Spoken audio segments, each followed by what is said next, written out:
Hundreds of military employees and contractors who may have bought child pornography online but haven't been prosecuted or even in some cases investigated. That's right, you heard me, child pornography. As many as 1,700 names, according to a U.S. senator, on a list of 5,200 from an internet sting operation overlooked the first time around 4 years ago. Only now are they supposedly getting a second look, and only after pressure from investigative reporters and the U.S. senator you're about to hear from, Republican Charles Grassley. The Pentagon porn story began in 2006. An Immigration and Customs Enforcement child pornography sting operation called Project Flicker produced payment records of about 5,200 people, many of whom provided Army or Fleet zip codes or military email addresses. Subsequently, the Pentagon's investigative branch, DCIS, began going through the ICE list to identify who actually was a DoD employee or a contractor. The investigation, however, only ran for 8 months and only cross-checked some 3,500 names for Pentagon ties, according to a senator.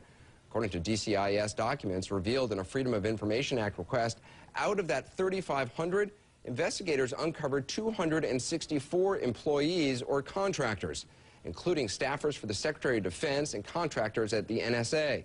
9 people had top security clearances, but only about 20% of those 264 people were completely investigated. Fewer still were prosecuted, and after about 8 months, the entire probe was halted. It left about 1,700 names totally unchecked, 1,700 alleged kiddie porn customers, an unknown number of whom may still work in some capacity for the Defense Department. Late last summer, after investigations by the Boston Globe and Yahoo News revealed the figures, a Pentagon spokesman promised to reopen the investigation, conceding that DCIS had stopped due to lack of resources. DCIS says it is now revisiting all 5,200 names, telling Senator Grassley's staff they've now identified 302 employees or staffers. The Pentagon's IG telling us, and I quote, "Any suggestion that the DoD Office of Inspector General or its criminal investigative arm, the DCIS, is not taking Operation Flicker and the issue of child pornography seriously is in error." But Senator Grassley says he is still not getting the cooperation he needs from the Pentagon. I spoke to him earlier. Senator Grassley, you were told that 5,200 Defense Department employees had allegedly purchased child porn, and yet you're saying only 3,500 of those names were cross-checked by defense investigators to see if they were really DoD personnel. That's mind-boggling. Why weren't all of them cross-checked? Well, we don't have an answer to that question, but it's quite obvious that the other 1,700 should have been cross-checked, and that's one of the answers to my questions that I want answered, and the implication of our questions is they ought to be cross-checked. We ought to find out, because we're talking about not just general pornography here. We're talking about child pornography, and child pornography, taking that down, is a crime. And also, there's an added factor here, considering the fact that there's a lot of secured information, national security information, that the world shouldn't know, that a lot of times foreign operatives will use this sort of criminal activity to blackmail to get information. So there's a lot of things here that are involved because it's a Defense Department issue as opposed to any other department of government. Right. I mean, sir, if your numbers are correct, 1,700 people out there who allegedly purchased child porn, we don't know if they were ever cross-checked or investigated, right? That's true, and there's been some other names in the hundreds where there's the names have actually been given out that we don't know what's going to be done about them. Now, there's some reason to believe that it's a criminal act. It's been so far since it's happened that they could be stale. Maybe you can't have criminal prosecution, but we would be looking at administrative action to be taken against these people, and I want to know who they are and what administrative action's being taken. Yeah, because what's even more startling is that of the 302 people confirmed as DoD personnel or contractors, only 70 of them were actually investigated. How is it possible that all of them weren't investigated? Well, here's, I think, the thing that overrides everything you just asked, and that is we ask criminal investigators in the Division of Defense that does that, the extent to which supervisors of these people knew that this was going, and the criminal investigators couldn't even answer that question for us when we had a briefing from them. So wait a minute, so you're saying we don't even know if the supervisors of these people were told that their employees may have downloaded child porn? That's the question that my staff asked of the criminal investigators, and they could not answer the question whether or not supervisors had been informed of this. And if supervisors don't know about it, you know, it's a bad environment that things like this can happen in the first place, and worse, that it's a criminal act when things are downloaded. Until you started raising this issue, I mean, this investigation was closed by the Defense Department. They only investigated for about 8 months. Do you think the Pentagon just didn't take this seriously? Well, it's quite obvious that they didn't take it seriously, because it wasn't only that I was asking the questions. It wasn't until it started getting questions from people like you who are journalists that this got their attention, and we got any consideration and reopening of this in the first place. Well, one of your staffers told us that getting information from the Defense Department on this has been like pulling teeth. Is that how you describe it? Yeah. Oh, I've been involved in oversight of the Defense Department for almost all the years I've been in the United States Senate, and it's very difficult to get answers from a lot of bureaucracies, but it's quite more difficult in the Defense Department. Ignorance is better said ignorance. By ignoring things, you don't pay attention to them, and that doesn't make them go away. Things are getting a little obvious here. Well, Dennis Hastert, once one of the most powerful men in the country and second in line for the presidency, faced a blistering dressing down from an angry federal judge in Chicago today as he publicly confronted a shameful past and was sentenced to prison. Hastert was convicted of a financial crime, but it was part of a scheme to mask something more egregious, his molestation of children. And today he came face to face with one of his alleged victims. NBC's Stephanie Gosk was there. Former Speaker of the House Dennis Hastert arrived at Chicago's federal courthouse today in a wheelchair. His lawyers argued that his poor health should keep him out of prison. But the judge was unsparing, saying of Hastert, nothing is more stunning than having serial child molester and Speaker of the House in the same sentence.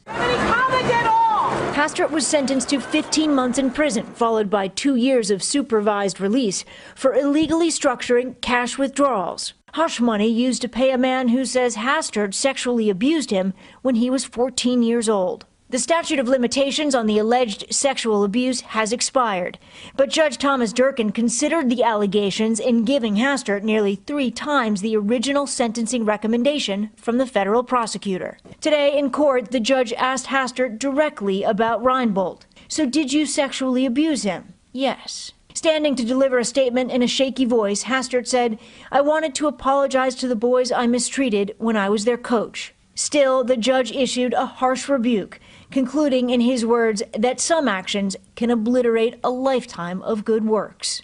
Speaker of the House, Dennis Hastert, Deputy Attorney General Raymond Liddy. Son of the mastermind of the Watergate break-in is facing a scandal of his own. Deputy Attorney General Raymond Joseph Liddy pleaded not guilty to having child pornography. Liddy lives in Coronado. His father was G. Gordon Liddy, who went to prison for planning the break-in of the DNC offices in Washington, D.C. that led to President Nixon's resignation. Everyone knows about Anthony Weiner. Well, Jeff, today the embattled congressman appeared in federal court where he pled guilty to 1 count of transmitting obscene material to a minor.